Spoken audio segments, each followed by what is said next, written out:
नमस्ते भारत. आपण बघत आहात WH न्यूज. मी विजय कवसे. सध्या मी अंतरवली सराटीमध्ये आहो आणि आपण ऐकलंच असेल की अंतरवली सराटी हे गाव आंदोलनाचे केंद्र बनलेले आहे. यापूर्वी जे आहे मनोजदादा जरांगे यांच्या आंदोलनाने हे गाव प्रसिद्ध झालेले आहे. आज सुद्धा या गावामध्ये मनोजदादा जरांगे यांचं आंदोलन सुरू आहे. पण मात्र दुसरं आंदोलन मी तुम्हाला दाखवू शकतो या ठिकाणी. आरक्षण उपवर्गीकरणाला ठाम विरोध म्हणून या ठिकाणी जे आहे जे आंबेडकरवादी जे कार्यकर्ते आहे ते या ठिकाणी आमरण उपोषणाला बसलेले आहे. म्हणजेच याही आंदोलनाला जे आहे तेवढंच महत्त्व आहे. 2 दिवस झाले हे आंदोलन सुरू आहे आणि जे SC आरक्षणामध्ये उपवर्गीकरण जे होत आहे त्याला जो आहे कट्टर विरोध जे आहे या ठिकाणी होताना दिसत आहे.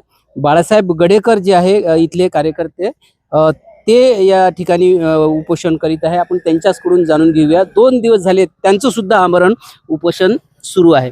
दादा जय भीम. जय भीम. काय नाव काय आपलं?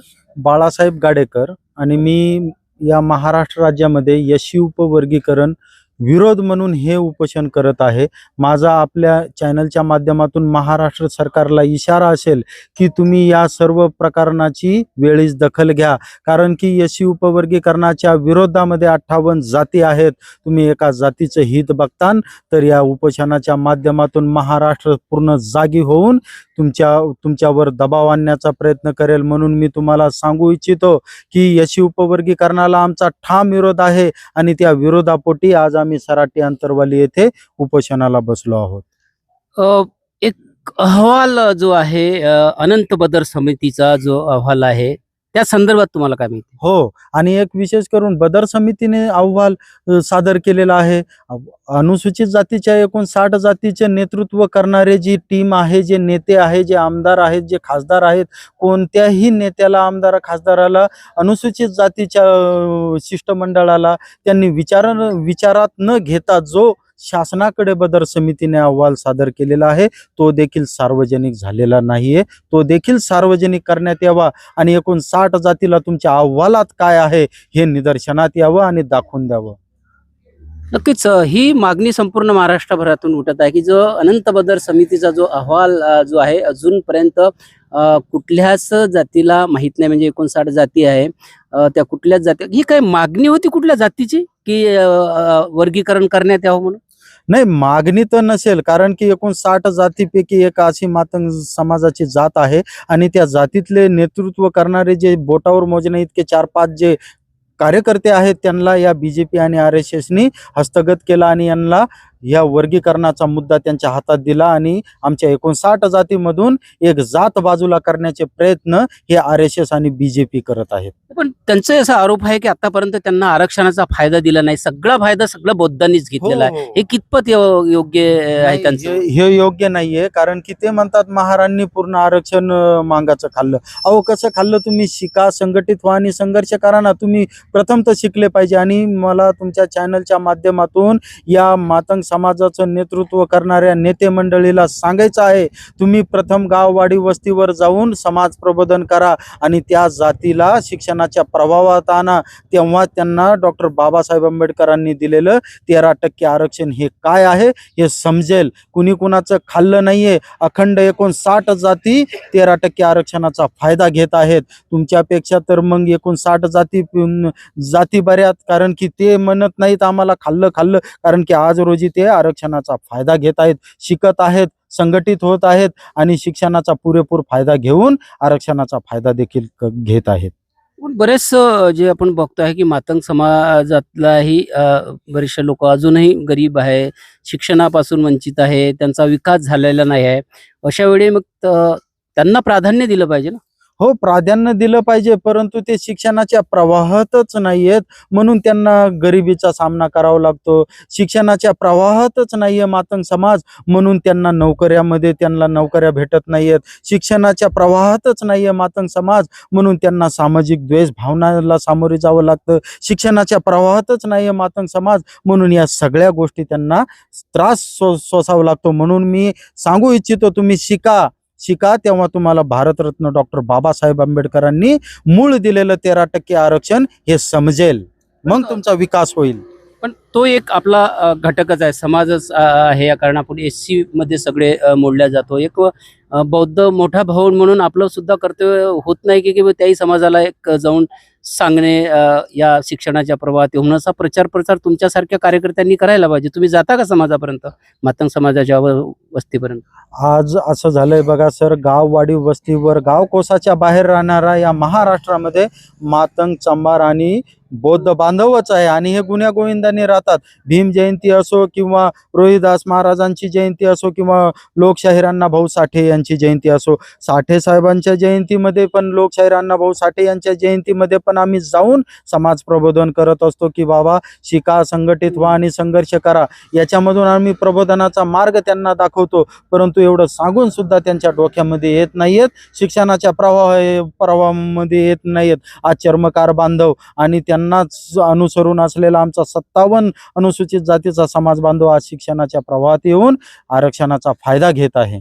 पण एक सांगा दादा, समजा वर्गीकरण झालं समजा, तर याच्यामध्ये फायदा आणि नुकसान कोणाचं आहे? निश्चितच नुकसान आहे. कोणाचं नुकसान आहे? फायदा आणि नुकसान मी आता तुम्हाला सांगू शकत नाही, कारण की बदर समितीचा अहवालच सार्वजनिक झालेला नाही. त्या अहवालामध्ये त्यांनी शासनाकडे कशा तरतुदी केलेल्या आहेत, या महाराष्ट्रामध्ये कोणती जनगणना त्यांनी निदर्शनात आणून कोणत्या जनगणनेच्या आधारे ते वर्गीकरण करणार आहेत हे प्रामुख्याने बघितलं पाहिजे. परंतु त्यांचा अहवालच समोर नाही आला तर या विषयावर आम्ही बोलू कसं? बरं ठीक आहे, हे कोण आहेत?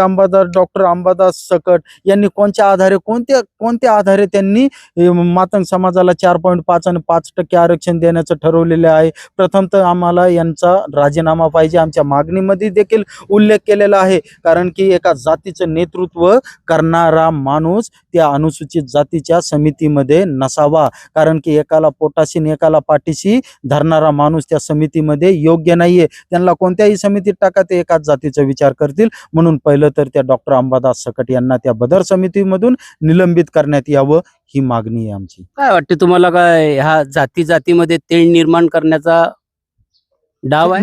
निश्चितच हा भाजप आणि RSSचा हा महाराष्ट्रामध्ये गुण्यागोविंदाने नांदत असणाऱ्या 59 जातीला कसं फूट पाडावी आणि कसं वेगळं करावं, हा तर त्यांचा असा डाव होता BJP आणि RSS वाल्याचा की ह्या 59 जाती आपसात भांडल्या पाहिजे. परंतु 58 जातीने हा डाव ओळखला आणि वर्गीकरणाच्या विरोधात उभा राहिलेल्या आणि एकच जात आहे, ती शिक्षणाच्या प्रवाहात नाहीये, मातंग समाज, आणि म्हणून ते आज या वर्गीकरणाचं समर्थन करत आहेत. मी त्यांना सांगू इच्छितो, समर्थन केल्याने तुमचंही नुकसान होईल आणि अनुसूचित जातीच्या 59 आणि 58 जातीचं पण नुकसान होईल.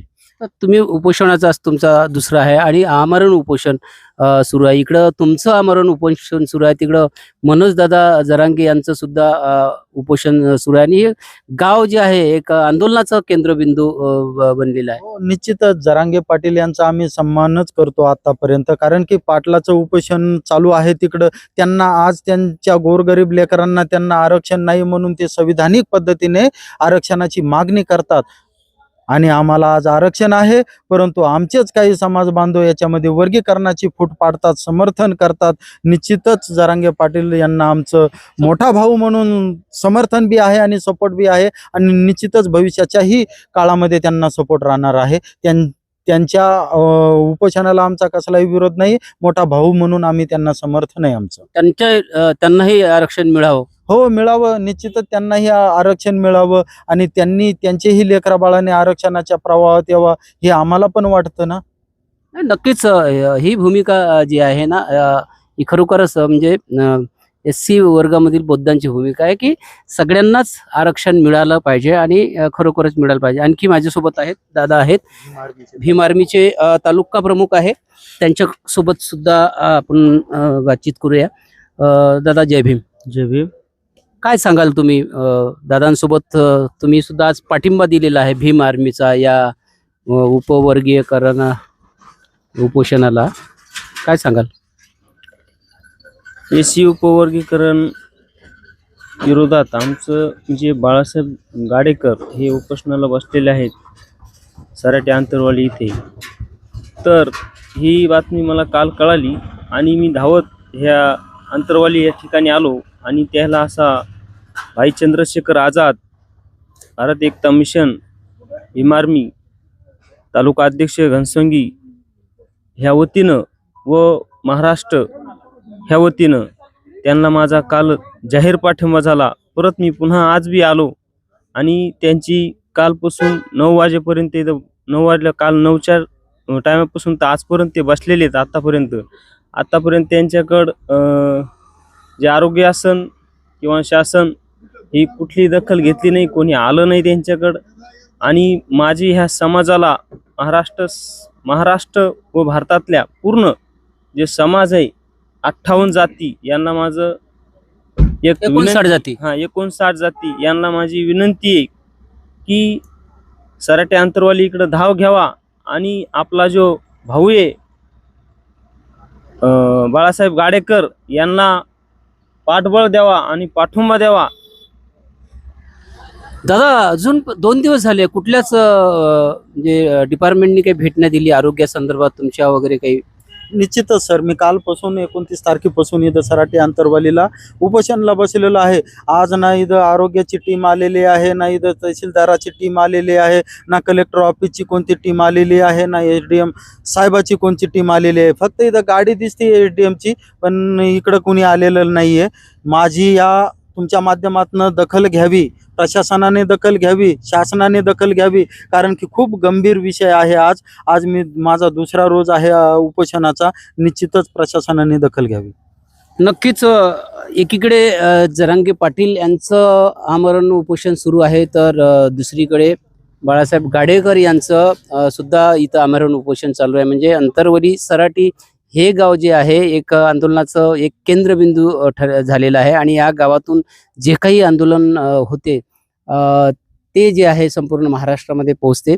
वर्गीकरणाचा जो प्रश्न आहे तर नक्कीच वर्गीकरणाला जो आहे विरोध होत आहे. आता बदर समितीचा जो रिपोर्ट्स आहे तो अजूनपर्यंत या 59 जातीसमोर आलेला नाही आहे. त्यामुळे जे आहे 59 जातीचाही विरोध वर्गीकरणाला होत आहे.